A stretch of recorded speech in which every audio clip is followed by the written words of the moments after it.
We've been studying the lesson Matthew chapter 27 in the adult Sunday school class, and we are continuing our lesson in Matthew chapter 27, starting in verse 57. Today's lesson will close out Matthew chapter 27, then we will start Matthew 28, and once Matthew 28 is over with, we will begin our study of world religions. But Matthew chapter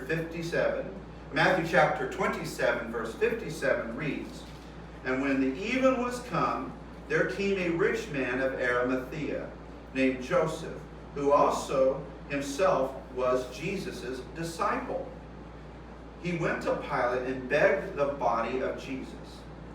Then Pilate commanded the body to be delivered.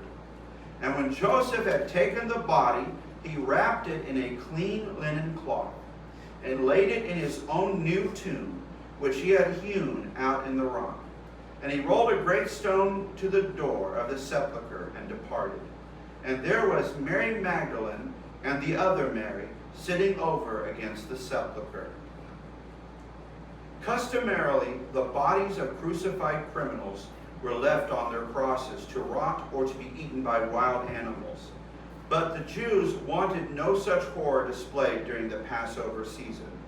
And Romans were known to grant the corpses of executed men to friends or relatives for proper burial. Joseph followed the burial customs of that day the best he could, considered they had very little time because the Sabbath drew near. Speaking of Jesus, he came into the world from a virgin's womb, and he came forth again from a virgin tomb. No body had ever been set in that tomb, so that when a body came forth and the tomb was empty, there was no possible confusion as to which body came forth. Never once thought about that. I said, what a beautiful thing. It was a new tomb. It wasn't full of, so they could say, well, it wasn't Jesus, it was somebody else. He was the only one occupying it's in that place at the time. Spurgeon would write, "It was a new tomb, wherein no remains had been previously laid, and thus if he came forth from it there would be no suspicion that another had arisen, nor could it be imagined that he arose through touching some old prophet's bones, as he did who was laid in Elisha's grave." Remember in the scripture, a man was they were tossing from a great battle that happened, and they were tossing those killed in battle into open graves, and one they tossed it into Elisha's grave, and he actually was miraculously resurrected and came jumping out. But they said, nope, this couldn't be some other miracle other than Jesus himself being resurrected. You know, God knew all the details. He made sure that only Jesus could be considered to be resurrected in this situation.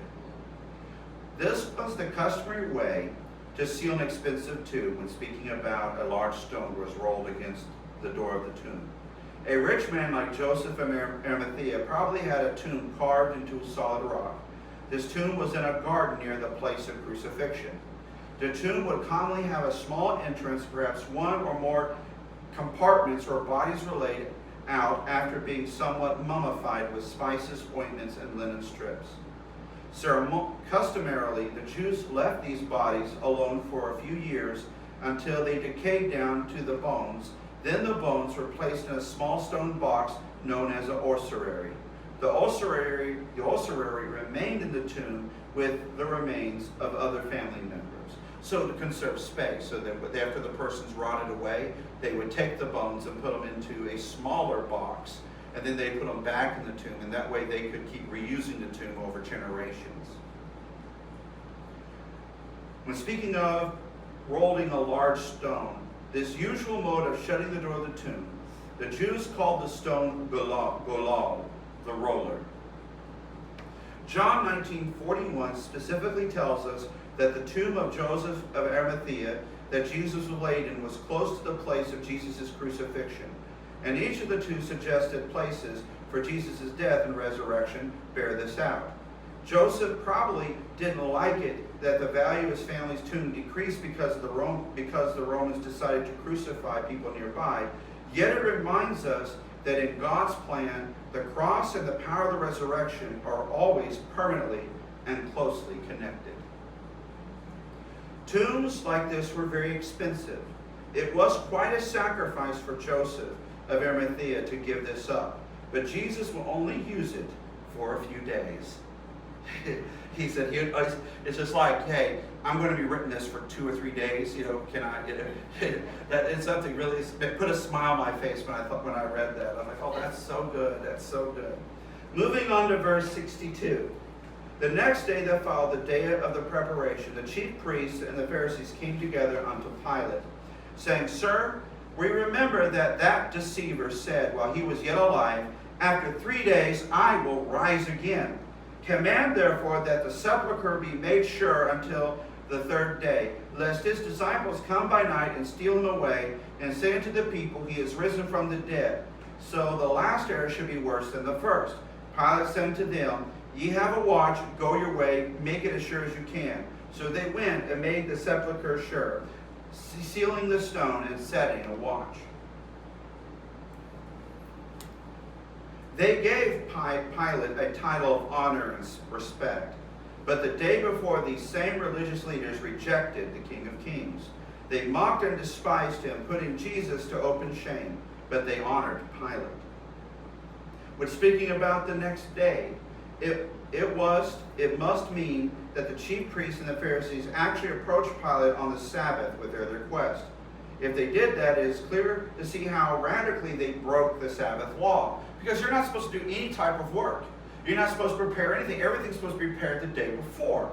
And then on the day, it's a day of rest and doing a religious ceremony. That's it. But see, they didn't care. We see this a lot where people have a lot of lip service, but not a lot of heart service. We call that, of course, virtue signaling. The appearance of being religious and righteous, but their acts and their behavior denies it in the end. When they talked about after 3 days I will rise again, quoting Jesus, ironically, the enemies of Jesus remembered his promise of resurrection better than his own disciples remembered. That's true. Your enemies generally are going to remember more about you than those that are around you itself. In this, the enemies of Jesus admitted that Jesus is dead. They did not believe the swoon theory, a conjecture that denies the resurrection, saying Jesus never really died, he just swooned on the cross, and then somehow wonderfully revived in the tomb. A humorous letter to the editor to a Christian magazine accurately evaluated the swoon theory. I've never heard of that, but apparently, where are people, there are going to be theories. He goes, Dear Eutychus, our preacher said on Easter that Jesus just swooned on the cross and that the disciples nursed him back to health. What do you think? Sincerely, the bewildered. In these type of articles, just so you know, they never use the person's real name, whether the responder or the individual asking the question, and that just makes sure that they can't be figured out, so it's always in private.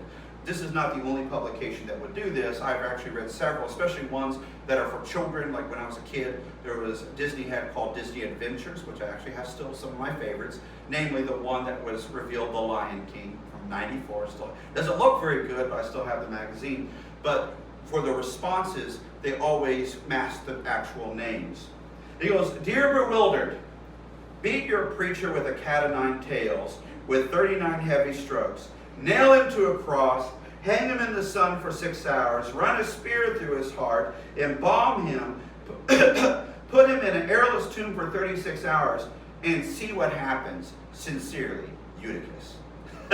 He says, okay, if he can survive that, have him have your preacher have this happen to your preacher. Let's see if he survives.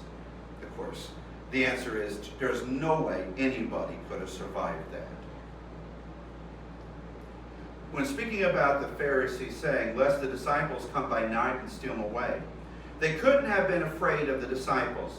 They knew they were terrified and in hiding. They knew they were gone from the crucifixion scene. Their intelligence sources and informants let them know the disciples were terrified. Instead, they were afraid of the power of Jesus. And after all, look at their words and say to the people, He has risen from the dead. If that were to happen, why not just say to the disciples, so where is Jesus? Produce the supposedly living body of your risen Lord. They knew that it would do nothing for the disciples to steal the body of Jesus because they could not present a dead body and pretend it was alive. They would prove nothing. What they were literally afraid of was the resurrection power of Jesus Christ. It is sad that the religious leaders were afraid of the resurrection power of Jesus, but at least they believed it was true. On Saturday morning, the chief priests and the Pharisees preached a better resurrection sermon than the disciples did. They were scared of Jesus' power. The disciples had doubted it, at least until Jesus showed himself to them.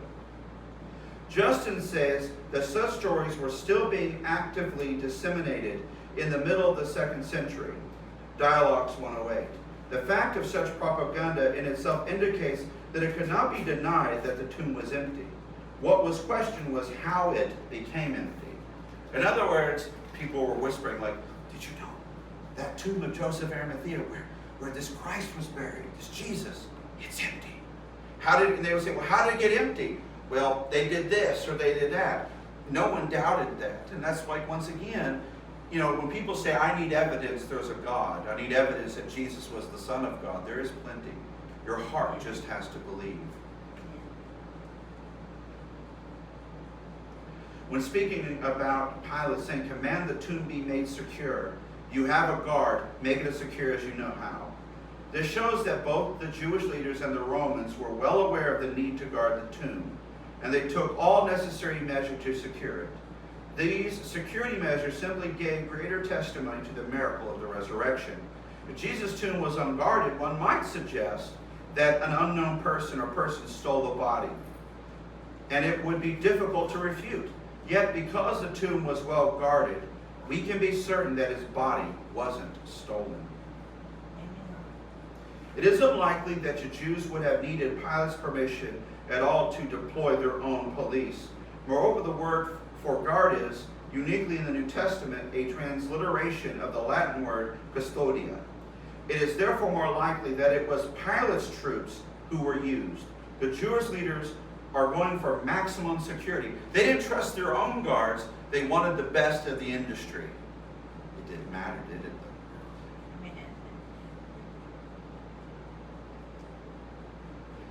Poole would write, vain men, as if the same power that was necessary to raise and quicken the dead could also remove the stone and break through the watch they had set.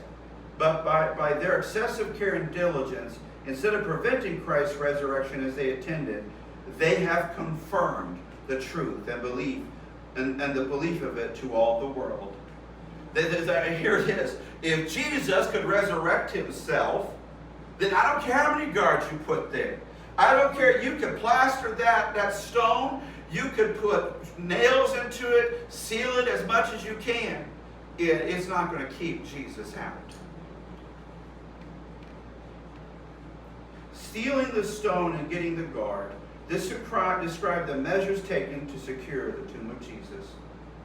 The tomb was secured by a stone, which was a material obstacle. These stones were large and set in an inclined channel. This was a real obstacle for sure. For sure, the stone could not be rolled away from the inside. The disciples, if you had enough of them, could roll away the stone, but not quietly. Besides, they would have to work together to roll it away, and that didn't seem likely. The tomb was secured by a real seal. This was an obstacle of human authority. The seal was a rope overlapping with the width of the stone, covering the entrance to the tomb. On the other side of the doorway, there was a glob of wax securing the rope over the stone. You could not move the rock without breaking the seal. It was important that the guards witnessed the sealing, because they were responsible whatever was being sealed.